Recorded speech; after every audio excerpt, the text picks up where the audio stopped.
Wet feet and motorcycle riding. There are as many ideas on how to prevent this, stop this, cure this, fix this, treat this as there are actual boots out there. And if you've ever had to buy different boots and ride in different terrain, well, you've experienced what most riders have done. It's important to remember that not everyone's experienced, though. Sometimes this is new to people.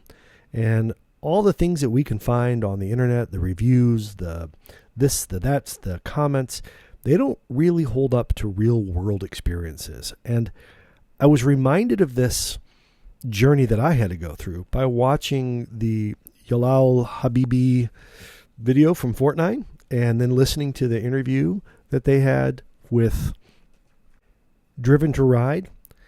And, you know, I guess I'd never really thought much about it because I evolved over the last 7 years, almost somewhat probably similar to how he's experienced this. And so if you are new to motorcycling and new to trying to pick a boot for the adventure and dual sport world, let's get you some basic practical advice. I know a lot of people out there will disagree with me, and that's great. That's what this is about.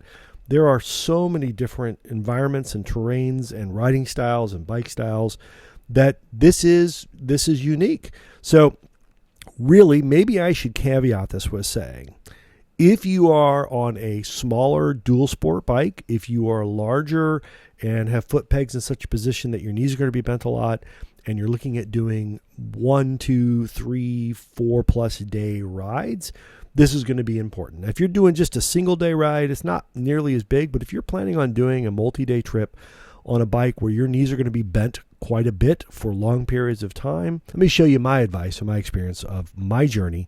And similar to what maybe we're seeing here with 46.5, after 46.4 did a review, bought some boots, and then lived to learn. Now, let me just be really upfront with you and let you know that I have given up on waterproof, or AKA Gore-Tex boots, after my first 2 pair emphasized the weaknesses. So here are my opinion what the weaknesses of Gore-Tex or waterproof boots are. 1, they're hot. 2, they're impossible to dry. 3, they fail after about 3 hours of riding in hard rain. And 4, they are pointless once you step into a creek or a mud hole where the water goes up over your boot and into it. There's no waterproofing that stops it from coming over the top. Now, my go-to now is slap some wax on the boots that I do have to give it a little bit of some water repellent for when you're going through a creek bed or there's a little bit of a puddle splash up on you.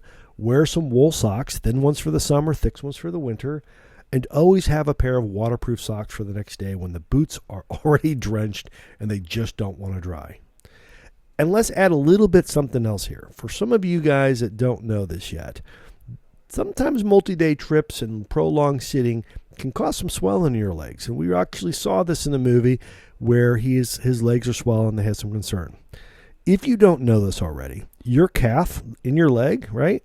It's your lower body's heart. It is what pumps blood and lymph back up and around when you aren't moving well. That's why having bent knees, like sitting in a car, an airplane, or on a motorcycle for long periods of times, can actually cause some swelling in your lower legs. That's why compression socks, particularly over the calf ones, are important, as well as staying hydrated. Doesn't seem like it, but your body's going to try to hang on to that water. If you're not well hydrated, you're not moving well, you're not keeping those muscles contracting, it's going to actually build up down there. Not for everyone, but for some of us like me. Add in some bent knees for prolonged periods of times and you have some issues. So what are some things you can do? Wear the compression socks, regularly move your legs, get off the bike as much as possible. Unfortunately, 46.4 really wasn't able to do that very well. Get off that bike, move around a little bit, keep hydrated, and if you do have to stay on the bike, stand up, move around, shift your legs, straighten them, bend them back down, pump those calf muscles, get some blood flowing through your body. All right, back to the boots now. So first pair of boots I ever had was this BMW pair that was recommended to me by my first motorcycle dealership who sold me my GS310.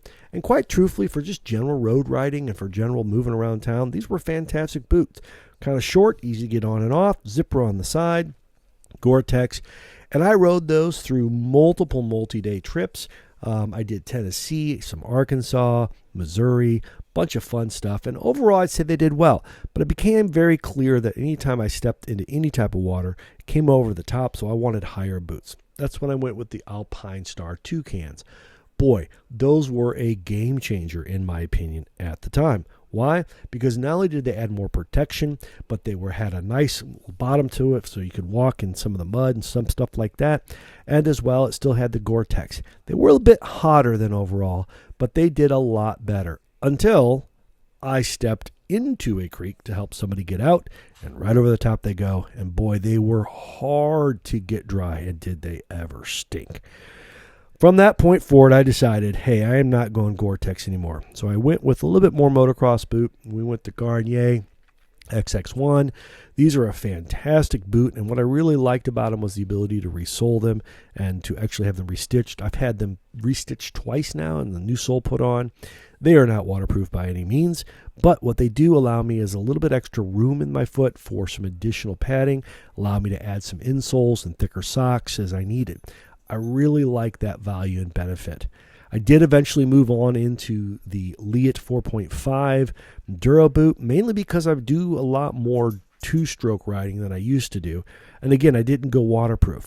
Instead, what I'm going to recommend is, hey, get some waterproof socks, carry them with you if you're going to do multi-day rides, and if you need to, put them on after your feet get wet. But boy, even a good wool sock overall will maintain warmth in your foot even when it's wet. It's not perfect, but it's a lot better than getting soggy foot, swollen foot, rot foot, all that kind of stuff. Anyway, enough of my ramblings, guys. Thanks for hanging out with me for a little bit. If you got any questions, or hey, if you think I'm wrong completely on this, or you have another opinion, shoot it out there. Let me know what your favorite boot is, and from there, have fun.